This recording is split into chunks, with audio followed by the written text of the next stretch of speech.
Paz do Senhor, meu irmão, a paz do Senhor, minha irmã.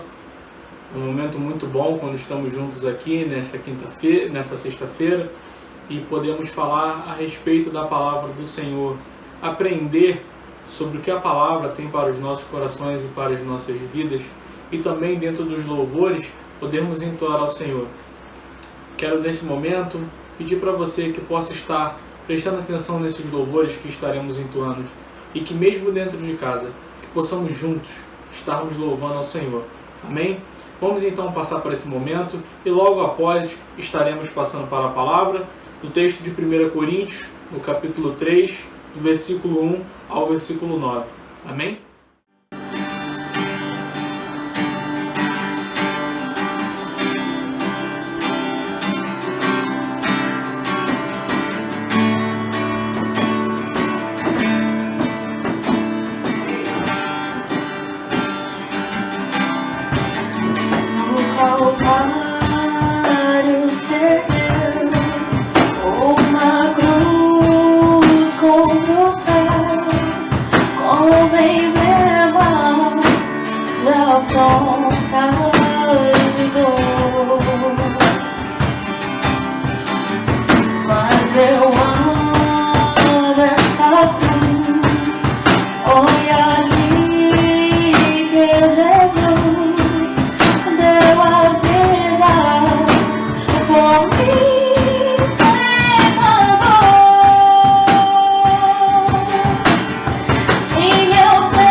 Lord, com Jesus, a vergonha da cruz, quero sempre levar em sofrer. Quando Cristo voltar para aqui me buscar, sua glória eu irei receber. Sim, eu sempre amarei essa cruz, sempre o meu gozo será. Pois você em lugar de uma cruz amparou, Jesus me deu.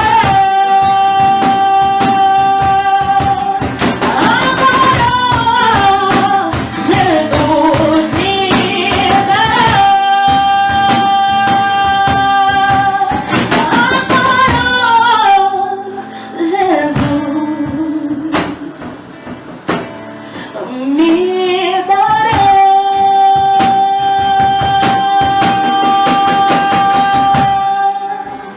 Chegamos ao momento da exposição da palavra do Senhor. Como os irmãos sabem, eu e o seminarista Samuel estamos nesse período de quarentena pregando expositivamente dentro da carta de 1 Coríntios e estamos trazendo uma série de sermões onde relatamos dentro dessa carta, trazemos a exposição do que o apóstolo Paulo quis dizer para aquela igreja e hoje aplicando às nossas vidas, à nossa igreja. Então, hoje o texto será em 1 Coríntios, no capítulo 3, do versículo 1 ao versículo 9. 1 Coríntios, no capítulo 3, do versículo 1 ao versículo 9. O interessante, antes de estarmos realizando a leitura do texto, é como foi falado, nós estamos pregando através de uma série. Então nós já estamos acompanhando todo um procedimento e agora entramos no capítulo 3, que é um capítulo muito interessante. Paulo ele vai retomar a um assunto que nós já sabemos que havia dentro da igreja de Corinto. Que assunto é esse? É o assunto sobre a divisão. A divisão que ocorria dentro da igreja e como isso afetava a espiritualidade daquele povo. Não à toa, aquele povo vivia sobre total ciúme e total contenda. E por vezes a idolatravam a um pregador em detrimento de outro. Então, aquele povo vivia sobre essa circunstância, uma circunstância que veremos que não provém do Espírito Santo, mas provém da carne. Então, nosso texto de hoje, eu dei o título do nosso sermão de As dissensões demonstram a falta de espiritualidade. Estarei realizando a leitura desse texto com a minha Bíblia, que está na versão Almeida Revista e Atualizada, que também tem esse subtítulo no capítulo 3 em cima. As dissensões demonstram a falta de espiritualidade. Então, estaremos fazendo agora a leitura do texto. Sim, diz 1 Coríntios, no capítulo 3, do versículo 1 ao versículo 9. Logo após a leitura estaremos realizando uma oração. Sim, diz a palavra do Senhor. Versículo 1. Eu, porém, irmãos, não vos pude falar como a espirituais, e sim como a carnais, como a crianças em Cristo. Leite vos dei a beber, não vos dei alimento sólido, porque ainda não podíeis suportá-lo, nem ainda agora podeis, porque ainda sois carnais. Porquanto, havendo entre vós ciúmes e contendas, não é assim que sois carnais e andais segundo o homem? Quando, pois, alguém diz, eu sou de Paulo, e o outro, eu de Apolo, não é evidente que andais segundo os homens? Quem é Apolo e quem é Paulo? Servos por meio de quem crestes, e isto conforme o Senhor concedeu a cada um. Eu plantei, Apolo regou, mas o crescimento veio de Deus. De modo que nem o que planta é alguma coisa, nem o que rega, mas Deus que dá o crescimento. Ora, o que planta e o que rega são um, e cada um receberá o seu galardão segundo o seu próprio trabalho. Porque de Deus somos cooperadores. Lavoura de Deus, edifício de Deus sois vós. Amém? Vamos estar orando e logo após estaremos trazendo a exposição desse texto. Senhor, aqui está a sua palavra, Senhor. Que possamos ouvir a sua voz, Pai. Que possamos entender a exposição desse texto, Pai. E que o Senhor tinha para aquele povo, Pai. E que o Senhor tem para as nossas vidas que podemos aplicar, Senhor. Que possamos sim prestar atenção e que o seu Espírito Santo nos conduza através dessa mensagem. Essa oração que te faço com perdão dos nossos pecados em nome de Cristo. Amém. Irmãos, como foi falado no início, dentro da introdução, nosso título significa as dissensões demonstram a falta de espiritualidade. Como observamos, nós temos um grande problema aqui dentro dessa igreja, que é a divisão, e Paulo vem combatendo de uma forma muito grande. Podemos também observar que essas divisões eram, uma certa forma, um apego maior para um e um apego maior para outro. Era uma igreja que estava dividida e onde não deve haver uma divisão. O corpo de Cristo ele não fica dividido, mas ele mantém-se unido. É exatamente isso que o Senhor nos chama a fazer dentro da igreja. Então, esse povo ele tem essa situação, tem esse problema que enfrenta a igreja, e o apóstolo Paulo ele começa a falar a esse povo. Então, vamos começar trazendo o contexto do versículo 1. Paulo ele já vem no capítulo 1 e no capítulo 2 dando sinais e falando a respeito dessa divisão e da forma como haveria de ser combatido. E novamente ele vem e fala no versículo 1 da seguinte maneira: Eu, porém, irmãos, não vos pude falar como a espirituais, e sim como a carnais, como a crianças em Cristo. É interessante nós observarmos que o apóstolo Paulo ele vem de uma forma muito forte. Ele trata com muita aspereza, rígido no seu falar. Até porque, como nós falamos, a igreja ela não pode ser dividida. Ela não pode ficar dividida.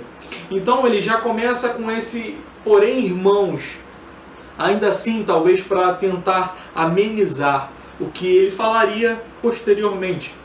O que ele falaria logo após isso. E ele não somente fica nesse contexto, mas aí ele começa a falar de uma forma muito rígida. Então ele fala que ele não pode falar a eles como a espirituais, e sim como a carnais. Mas por que Paulo fala isso para aquele povo? Aquele povo, ele vivia sobre o governo do pecado. Porque quando o apóstolo fala que eles não poderiam falar como a espirituais, é exatamente que eles possuíam muito mais da carne, no sentido de pecado, a viver conforme a natureza humana, do que propriamente dentro do espírito. Então, aquele povo, ele vive sobre essa circunstância de uma forma que eles se exaltavam, se achavam superiores a todos e a todos. E o apóstolo Paulo vem e fala exatamente ao contrário do que eles pensavam que eram. Talvez se eles quisessem, e nós vamos observar no texto que eles muito se exaltavam, se achavam superiores a tudo e a todos, nem a isso eles conseguiriam, porque eles viviam de uma forma cativa ao pecado. Sufocado era a mente deles por causa da treva do pecado. Então, isso usava de uma tal forma, trabalhava dentro de uma forma dentro deles, que eles não conseguiam ser espirituais, mas sim carnais. Sua mente, como eu já acabei de falar, ela era governada pela carne e não pelo espírito. Então, dentro desse contexto, Paulo ele fala exatamente isso, como um grande sinal de repreensão. Porque na verdade eles devem viver dentro do Espírito e não mais da carne, uma vez que eles foram resgatados, uma vez que eles são uma nova criatura, que falaremos mais no quesito à frente. E Paulo também ele não só fica nesse contexto de carnais, mas ele continua ainda falando como a crianças em Cristo. Esse contexto nós podemos observar dentro da palavra de Deus que em outros momentos a Escritura traz a criança, o papel ali da criança, né, como uma coisa onde o início de uma caminhada ou o início de uma circunstância, uma pureza, como nós podemos observar. Mas Paulo, dentro do versículo 1 de 1 Coríntios, no capítulo 3, fala uma coisa totalmente ao contrário. O quesito aqui, como crianças em Cristo, era exatamente do quê? Vocês não amadureceram. Vocês decidiram ficar como crianças. De uma forma ignorante, continuaram daquela forma. Vocês, na verdade, deveriam o quê? Avançar dentro do Espírito, mas eu não consigo falar com vocês desta forma, porque vocês são crianças, vocês são carnais e não espirituais. E ainda assim, acham-se superiores. Então, Paulo ele faz essa correção a esses amados irmãos. E continuando no versículo 2, ele fala da seguinte maneira: leite vos dei a beber, não vos dei alimento sólido, porque ainda não podíeis suportá-lo, nem ainda agora podeis, porque sois carnais. Nós podemos observar aqui que a questão do leite envolve literalmente os primeiros princípios que o apóstolo Paulo entregou àquele povo, que o apóstolo Paulo ensinou a caminhada dentro do Evangelho. Como nós sabemos já e estudamos vimos a exposição do texto nesta série, Paulo, ele em Corinto, ele fica por volta de 1 ano e 6 meses, prega a palavra e aquela igreja é fundada. Então, essa igreja que começa com Paulo, ela tem as bases ali como um mestre ele ensina aquele povo. Então, esse leite, como nós podemos observar, é como uma criança pequena, né? Uma criança recém-nascida, onde seu primeiro alimento é o leite materno. Então, Paulo, ele vem e fala sobre esse alimento, sobre esse leite, sobre esses primeiros princípios, tal ele como um fundador da igreja. Ou seja, o retrato, o cuidado daquele mestre com aquele povo que entendeu a respeito do Evangelho de Deus. Então ele fala que ele não deu um alimento sólido, mas ele deu o leite, porque ainda não podia suportar. Ou seja, Paulo, com todo cuidado, com todo amor, que eu falei recentemente agora, ele prestou atenção naquele povo, no que aquele povo deveria observar. Ele não foi com conteúdo massivo teologicamente, apesar de poder fazer isso, porque nós sabemos do conhecimento do apóstolo Paulo, mas ele ainda foi no princípio. Como hoje em dia nós observamos na nossa igreja, e nas nossas igrejas tradicionais, pentecostais, em sua grande maioria, que fazem a classe de catecúmenos. Quantos de nós já tivemos essa oportunidade maravilhosa, não é? Assim como o nosso pastor falou no culto de domingo, muitos ali junto hoje em dia com o presbítero Charles, passando pelos primeiros passos dentro do Evangelho. Esse foi o cuidado que Paulo teve de ensinar o Evangelho. Só que o apóstolo Paulo, ele fala desse cuidado, ele fala desse amor, ele fala desse carinho, mas ele ainda fala que nem agora podeis, porque sois carnais. Ou seja, mesmo com toda a instrução, mesmo com todo o amor e todo o carinho do apóstolo, aquele povo, ele continuou com as mesmas falhas, ele continuou sendo guiado pela carne, ele continuou sendo governado pelo pecado. Por quê? Porque nós entendemos que aquele povo, e nós, como nova criatura em Cristo, recebemos o leite, recebemos os primeiros passos, as primeiras instruções. Mas, como novas criaturas, quando entendemos o Evangelho de Cristo, nós somos regenerados. Nós somos nascidos de novo em Cristo. E a partir desse momento, nós não somos mais governados pelo pecado, mas sim governados pelo Espírito Santo. Então, dentro desse contexto, nós avançamos dentro do que chamamos da santificação, que é exatamente um processo. Nós não somos governados pelo pecado, mas continuamos pecando. E com o decorrer desse processo, nós iremos reduzindo até a nossa esperança de termos o nosso corpo santificado na volta do nosso Senhor Jesus Cristo. Ora, poderia ser essa a desculpa da igreja de Corinto. No início, a santificação, um processo. Mas nem isso eles poderiam falar. Nem disso. Por quê? Porque, na verdade, eles eram carnais. Eles eram guiados pelo pecado. Ou seja, ao invés de prosseguir dentro da santificação, buscar a santidade constantemente, aquele povo, muito pelo contrário, ele tinha o pensamento do quê? Da carne. Ele tinha o pensamento de ser governado pelo pecado. Então, Paulo fala exatamente porque sois carnais. Mas nós iremos observar claramente o porquê essa carne, qual um dos motivos que tem, e estaremos realizando agora a leitura do versículo 3. Porquanto, havendo entre vós ciúmes e contendas, não é assim que sois carnais e andais segundo o homem? Ou seja, neste versículo nós podemos observar como eles andavam segundo a carne. O ciúme e a contenda eram sim um fruto da carne. Nós podemos observar na carta aos Gálatas que o mesmo apóstolo Paulo ele fala a respeito dos frutos do Espírito e a respeito dos frutos da carne.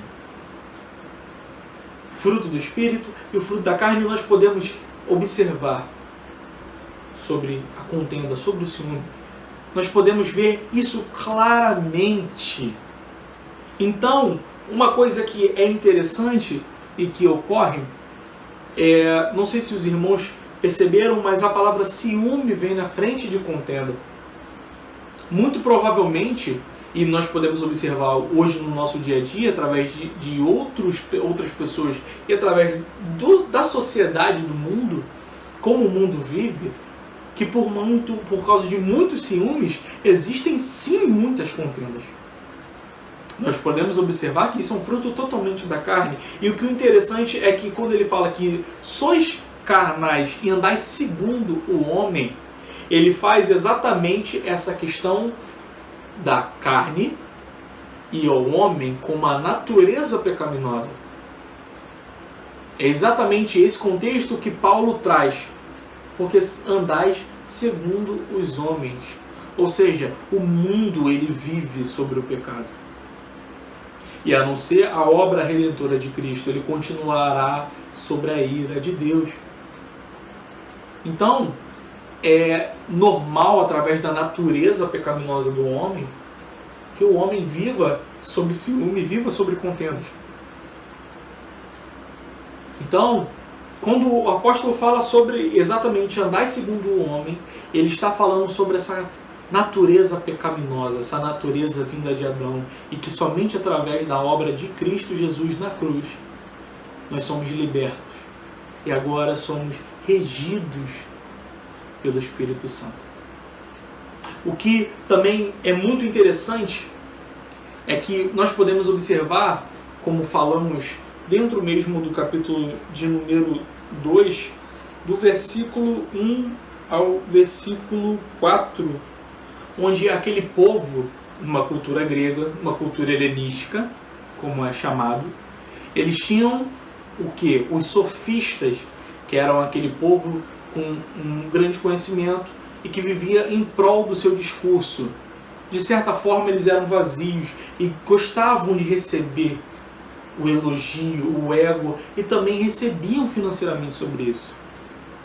O que os sofistas muito pensavam é que o desejo era restrito a um homem, ao interior. Mas nós podemos observar dentro da Escritura que, na verdade, o homem ele tem essa natureza pecaminosa. Ou seja, Paulo queria falar exatamente para eles que eles estavam dentro do coração dele, dentro deles havia isso. E que uma pessoa regenerada, uma pessoa que recebeu uma nova criatura e prossegue na santificação, ela não deveria viver dessa forma. Mas antes, esquecendo das coisas, voltando-se para o Espírito. É isso que deveria ser a atitude deles. Essa que é o chamamento do apóstolo. Mas o apóstolo, no versículo 4, como estaremos lendo em seguida, ele traz o reflexo do porquê do povo viver daquela maneira. Por quê? Porque nós falamos a respeito de ciúmes e contendas.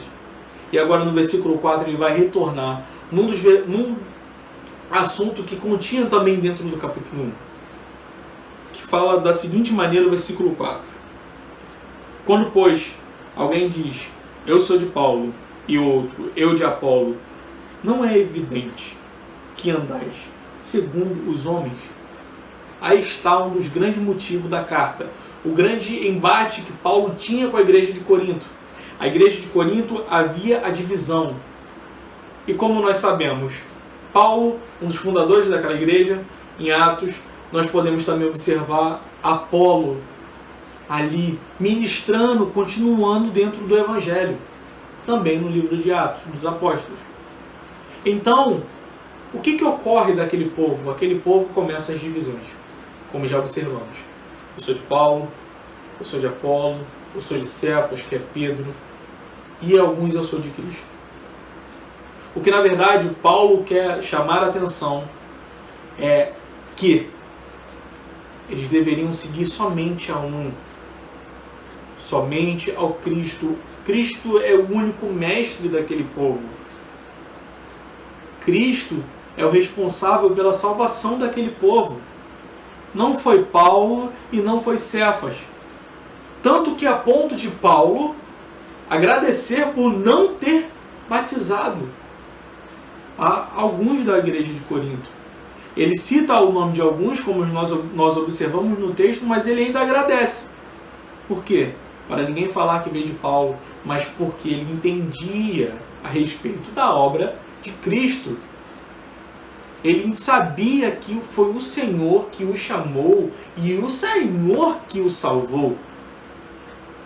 Então, o que aquele povo vivia era através de uma questão partidária.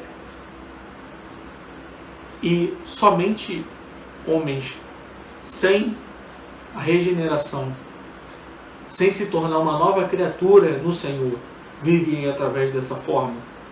Porque são homens carnais. Homens que vivem segundo o conselho do mundo. Mas nós entendemos exatamente que devemos, em contrapartida ao que o mundo vive, viver de uma forma que exalte ao Senhor, viver de uma forma digna do Senhor, ser o espelho dele nesta terra, pois somos sal e luz desse mundo. Então o que o apóstolo Paulo fala àquele povo é exatamente isso.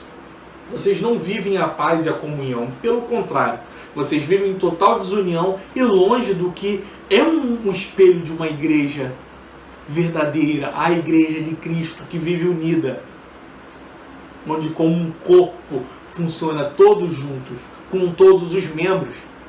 É exatamente isso que Paulo fala, porque um falava que era de Apolo e outro falava que era de Paulo. E Paulo continua no versículo 5, falando da seguinte maneira: quem é Apolo? E quem é Paulo? Servos por meio de quem creste, e isto conforme o Senhor concedeu a cada um. O que é interessante é que o apóstolo Paulo fala exatamente quem é Paulo. falando a si mesmo. E quem é Apolo?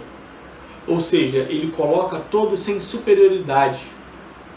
Colocam todos os dois, que foram mestres naqueles locais, sobre o jugo do Senhor, sobre a vontade do Senhor. Sem nenhum quesito de superioridade, porque como nós já vimos, aquele povo tinha uma grande mania de se exaltar. Uma grande mania, e que nós podemos observar que na verdade era exatamente uma questão de idolatria a si próprio no final, de falar que eu sou de Apolo e eu sou de Cefas e de Paulo. No final, o que prevalecia era o eu. Olha como eu sou eloquente por seguir a Paulo. Não, mas olha como eu sou inteligente, digamos, por seguir a Apolo. Olha a eloquência de Apolo, como isso é agradável.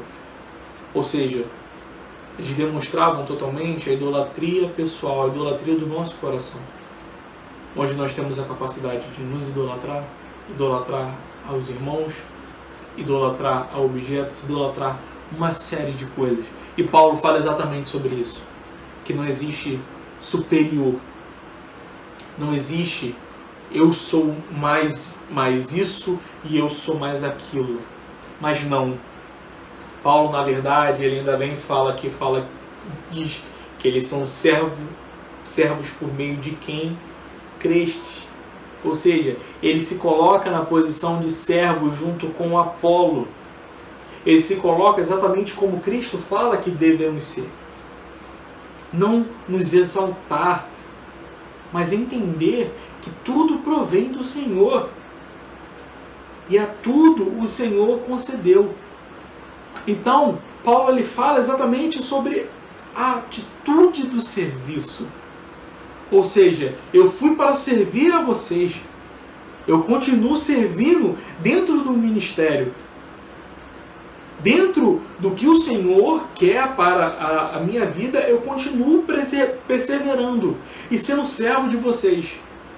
E como ministro, eu não me coloco superior, mas eu vou servi-los, assim como o meu Senhor, que acima de tudo e de todos serviu. Então, é essa atitude que Paulo traz. E Paulo ainda deixa isso muito bem claro quando ele fala que conforme o Senhor concedeu a cada um.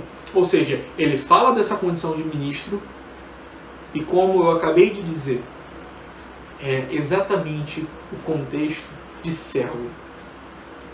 O que o mundo muito pensa sobre hierarquia é exatamente que quanto maior a sua hierarquia, digamos, maior são os seus status, são os seus benefícios. Benefícios conforme nós observamos dentro da palavra.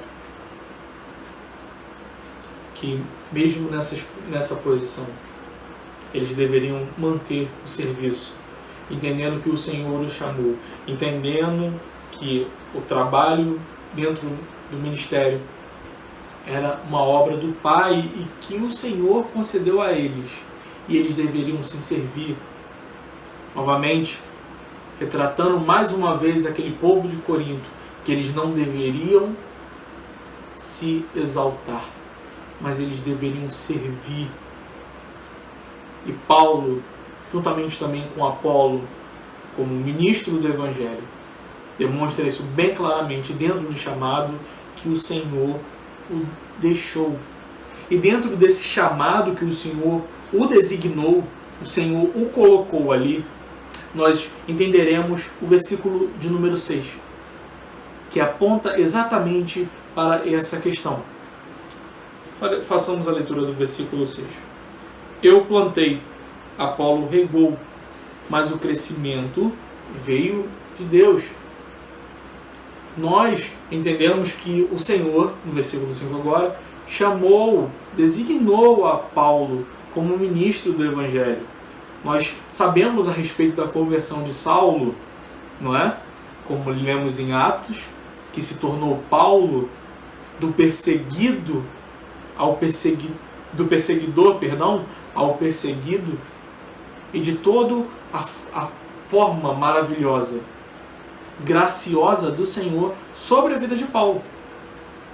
Então, o Senhor que o designou, ele continua falando que ele plantou e Apolo regou, mas o crescimento vem do Senhor.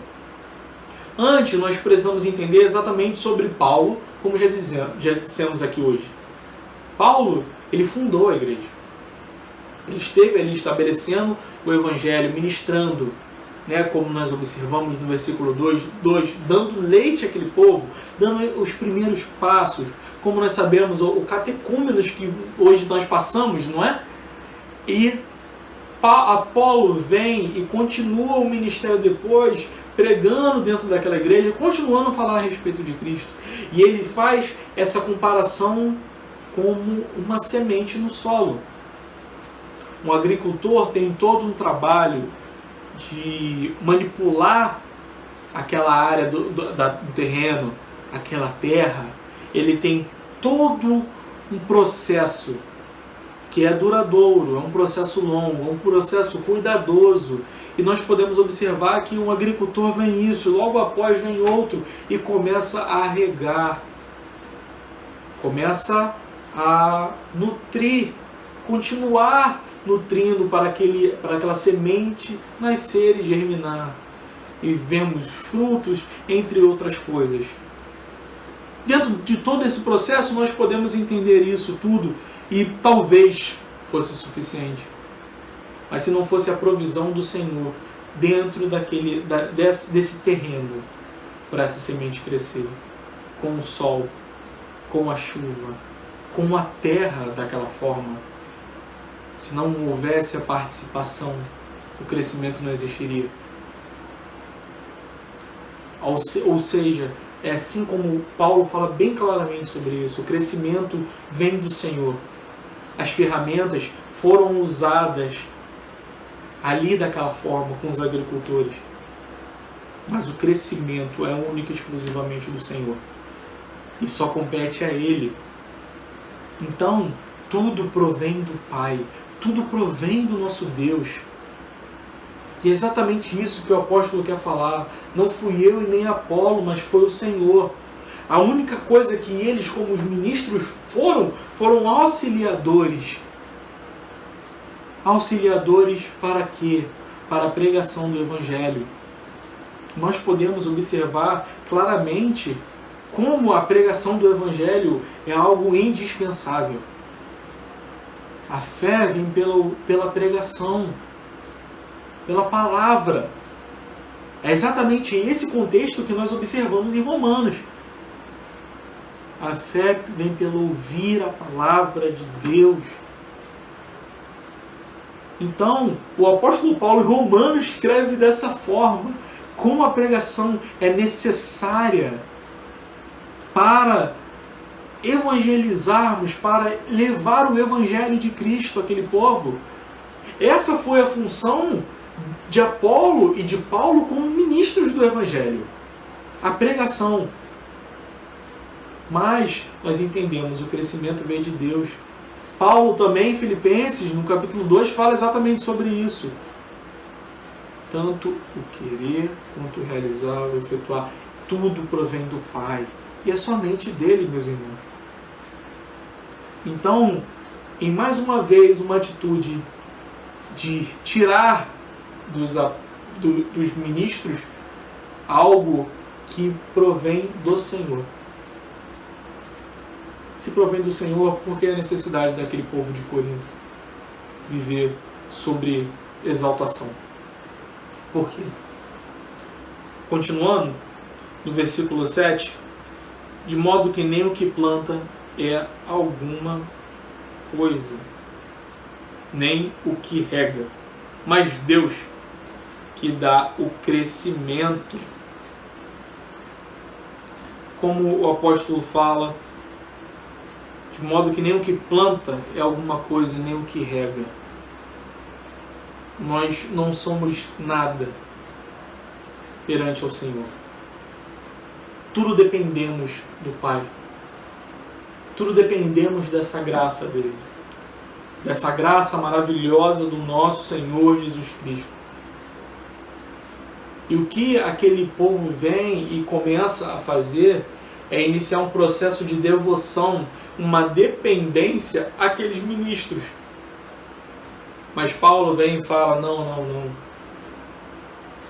Nem o que planta, nem o que rega é alguma coisa. Nós não somos nada. Mas Deus que dá o crescimento.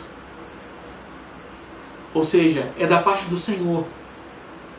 Ao Senhor, sim, vocês devem viver uma vida digna e viver para a glória dele.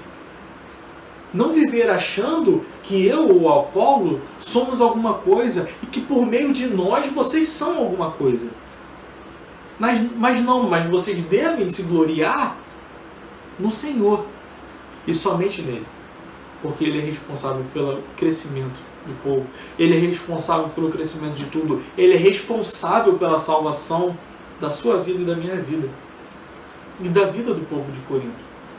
É exatamente esse chamamento que o apóstolo faz. Não deva sua devoção a homens, mas sim ao Senhor. E no penúltimo versículo, versículo 8, ele fala da seguinte maneira: ora, o que planta e o que rega são um, e cada um receberá o seu galardão segundo o seu próprio trabalho. Paulo e Apolo são servos com o mesmo propósito. São servos do Senhor buscando cada vez mais a propagação do Evangelho. Assim como o Senhor determinou a vida deles. Né? Nós podemos observar que não existe essa inveja, esse ciúme um do outro. Talvez Paulo poderia falar, não, o que foi Apolo foi fazer lá? Por que ele foi pregar o Evangelho? Não entendi. Por que ele está o que ele está querendo com a igreja lá? Mas uma atitude totalmente contrária. Paulo fala que entre eles não há divisão. Eles são unidos, eles são um corpo que deveria propagar o Evangelho de Cristo, assim como aquele povo de Corinto deveria viver, não em divisões, não em dissensões, mas unido como um corpo. É isso que o apóstolo Paulo deixa muito bem claro.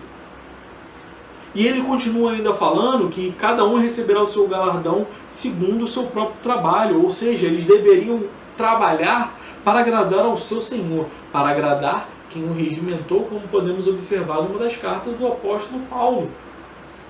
Viver conforme o Senhor quer para a vida deles e conforme o propósito da vida que eles têm. O que eles não deveriam viver é para ter aplausos do povo, como os sofistas que falamos dentro dessa exposição gostariam de ter. Mas não, a glória é única e exclusivamente no Cristo. O Cristo crucificado e ressurreto.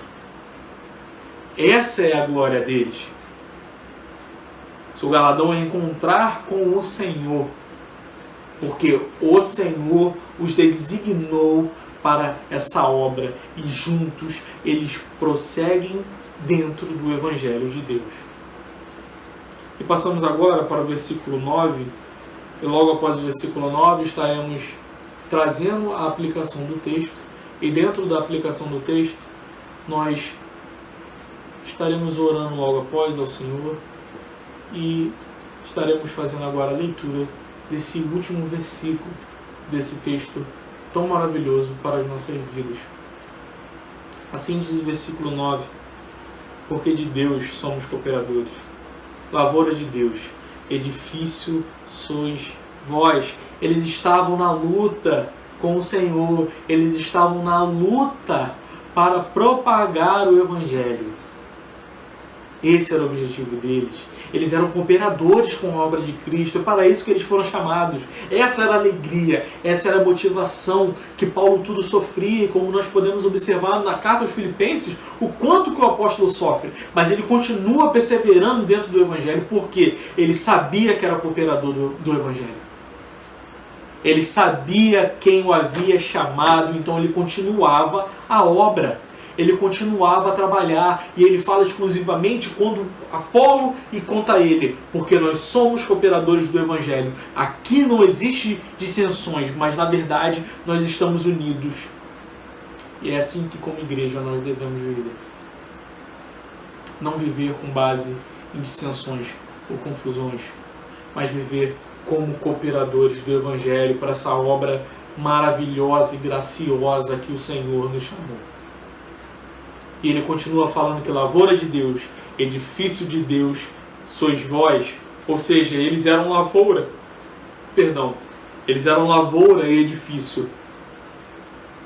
Ora, se eles são cooperadores da obra do Senhor, eles também, como lavoura, como edifício, como nós podemos observar a questão da lavoura de uma forma muito mais clara, por causa do versículo 6 e do versículo 7 e 8, mas também nós podemos observar um edifício como a ajuda de um construtor, fortalecendo, iniciando. Ali ele falou do leite, mas colocando as bases do Evangelho. Ali era Paulo, ou como um agricultor junto com Apolo, ou como construtores. Mas o interessante é que ele fala que eles são cooperadores. Mesmo como agricultor na lavoura, e mesmo como construtor no edifício, o dono da lavoura, o dono do edifício, era o Senhor. E eles eram cooperadores dessa obra. Então, eles são de posse do Senhor. Como nova criatura, eles são agora filhos, através do sangue precioso de Cristo. É somente através do Cristo que eles agora são posse exclusiva do Senhor e motivo de muita alegria. E não somente dentro desse entendimento, mas também um edifício. Um edifício ele deve viver unido. Porque se não tivesse um cimento específico, fosse alguma outra coisa, mas se ele não tivesse unido, a tendência dele cair, dele ruir, seria grande. Então eles deveriam continuar como um edifício também unidos. Passamos agora ao momento das aplicações. O que este texto tem para falar aos nossos corações? Para falar às nossas vidas da forma como podemos agir e compreender e viver. E eu trago 3 aplicações para esse nosso texto. A primeira aplicação: o cristão não deve viver como crianças, antes avançar no conhecimento diário. Nós podemos observar quantas pessoas vivem dentro da igreja e vivem de uma forma que não avançam em conhecer, não avançam em buscar. E não somente isso, mas também vivem de uma forma como crianças imaturas. Vivem mais regidas pelo pecado do que propriamente pelo Espírito. O que nós não devemos é viver como crianças. Nós devemos avançar no conhecimento. Como nós falamos hoje na exposição do texto, a santificação é um processo e diariamente nós devemos avançar dentro dessa santificação, avançar para sairmos da condição de criança e nos tornarmos adulto dentro do Evangelho. Adulto que deveremos ser, porque exatamente essa é a nossa luta. A santificação não é um processo fácil, mas louvado seja Deus, que o Consolador habita em nós. O Espírito Santo habita em nós. Então, nós temos força para avançar. É uma luta diária, uma luta constante. A cada segundo das nossas vidas, nós estaremos avançando dentro da santificação. Mas louvado seja Deus, porque temos o Espírito Santo e somos capacitados para avançar e prosseguir cada vez mais na luta contra o pecado. E para cada vez mais resplandecermos a Cristo, vivermos como o Senhor e sermos representantes dele nesta terra. Versículo de número 2. O cristão não vive em rixas ou invejas, antes transforma o mundo com a mente de Cristo. Como nós observamos aqui, esse povo ele vivia sobre ciúmes e contendas, rixas ou invejas.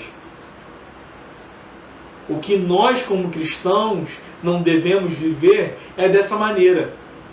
Nós entendemos aqui, dentro dessa nossa exposição, que esse povo vivia dentro da igreja. Mas também a nós não significa que as rixas e invejas são somente dentro da igreja. Mas antes no todo. Como foi falado, é antes transformar o mundo com a mente de Cristo. Ou seja, não é somente eu arrumar um problema com o irmão na igreja, mas é também eu arrumar um problema dentro da minha casa. É dessa forma que nós devemos transformar o mundo, mudar a sequência que há nesse mundo, onde os carnais, onde os homens que vivem para a carne estão sobre a ira de Deus. Mas agora devemos resplandecer ao Evangelho de Cristo. Devemos viver conforme o nosso Deus para manifestarmos a obra de Cristo, a obra salvadora do Pai. Seremos nós, sim, que devemos viver assim. Então não vivamos nós em ciúmes e contendas, mas venhamos a transformar o mundo. E o terceiro ponto da nossa aplicação é que a nossa glória está em Cristo, e não em nossas obras. Aquele povo, ele havia uma facilidade muito alta de se gloriar, mas na verdade eles deveriam se gloriar em Cristo. E novamente também eu falo isso a você e a mim. Não devemos nos gloriar nos nossos feitos, ou na forma em que fazemos bonito, ou que falamos de uma forma talvez eloquente, uma forma muito sábia, digamos. Mas antes devemos viver para a glória de Deus e manifestar ao Senhor tal talento, tal forma boa, como Paulo fala, quer comamos, quer bebamos, façamos tudo para a glória de Deus, porque nós não somos nada, mas o Senhor, que é gracioso sobre as nossas vidas, nos concede vida verdadeira, vida em abundância. Ele nos concede a salvação em Cristo Jesus. E é somente através dele. O crescimento vem dele. Tudo provém do Pai. Se tudo provém do Pai, por que devemos nos exaltar?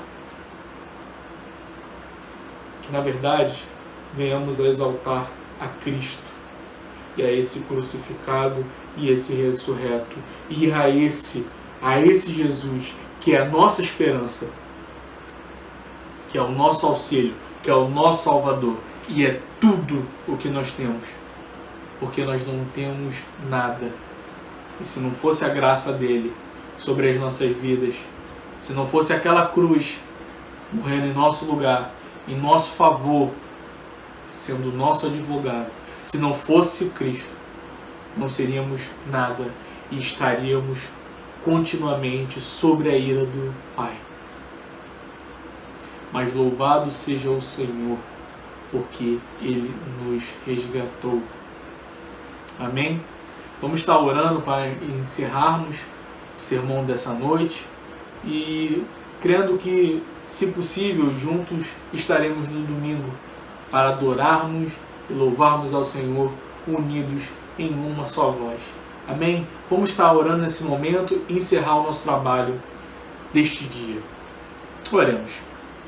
Senhor, quero te agradecer pela Tua palavra, Pai. Quero te agradecer pela Sua palavra que nos instrui, Pai. Te agradecer porque o Senhor habita em nós. Seu Espírito habita em nós, Pai, e podemos entender deste Evangelho, das Suas Escrituras. Eu quero te pedir, Senhor, que o Senhor nos conceda, Pai, cada vez mais forças para avançarmos na santificação, cada vez mais olharmos para Ti como o Senhor e Salvador das nossas vidas. Que não vivamos com o fruto da carne, Pai, mas que vivamos, Pai, e cada vez mais seja latente o fruto do Espírito, Pai, e que possamos viver em amor, em harmonia e comunhão com os nossos irmãos, Pai. Que sejamos, sim, Senhor, a referência no meio desse mundo que vive sobre as trevas. Que nesse mundo sobre as trevas nós possamos ser a luz que leva ao Senhor Jesus. Perdoa os nossos pecados, Senhor. Muito obrigado, Pai, por mais este trabalho. Que o Senhor nos ajude constantemente, Pai, nos nossos afazeres. E que vivamos, sim, Senhor, para a sua glória e para o seu louvor. Essa oração que eu te faço em nome de Cristo Jesus. Amém. Que o Senhor te abençoe e te guarde, meu irmão. Fique com Deus.